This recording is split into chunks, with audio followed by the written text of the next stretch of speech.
15 years ago, a September day that began like any other became one of the darkest in our nation's history. The Twin Towers were reduced to rubble. The Pentagon was in flames. A Pennsylvania field burned with the wreckage of an airplane, and nearly 3,000 innocent lives were lost. Sons and daughters, husbands and wives, neighbors and colleagues and friends.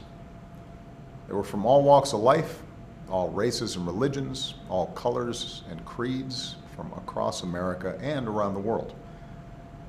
This weekend, we honor their memory once more.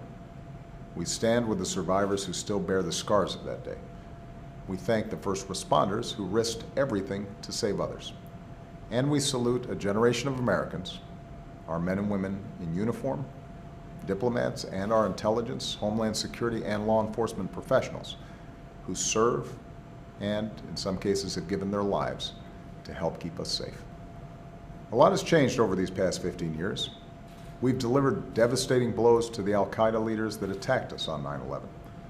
We delivered justice to Osama bin Laden. We've strengthened our homeland security. We've prevented attacks. We've saved lives. At the same time, the terrorist threat has evolved, as we've seen so tragically from Boston to Chattanooga, from San Bernardino to Orlando.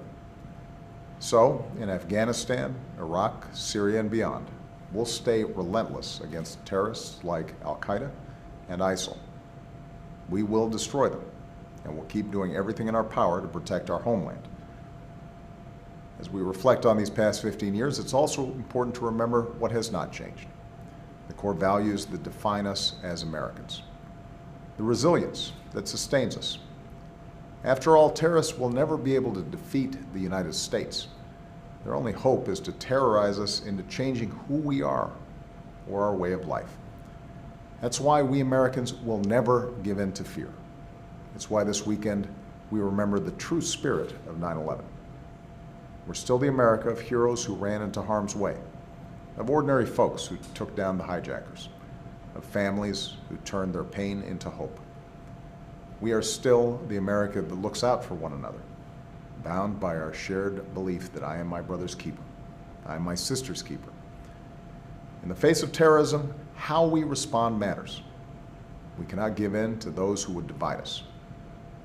We can't react in ways that erode the fabric of our society, because it's our diversity, our welcoming of all talents, our treating of everybody fairly, no matter their race, gender, ethnicity, or faith, that's part of what makes our country great.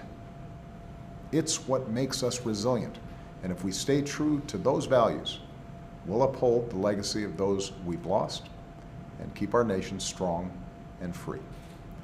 God bless you, and God bless the United States of America.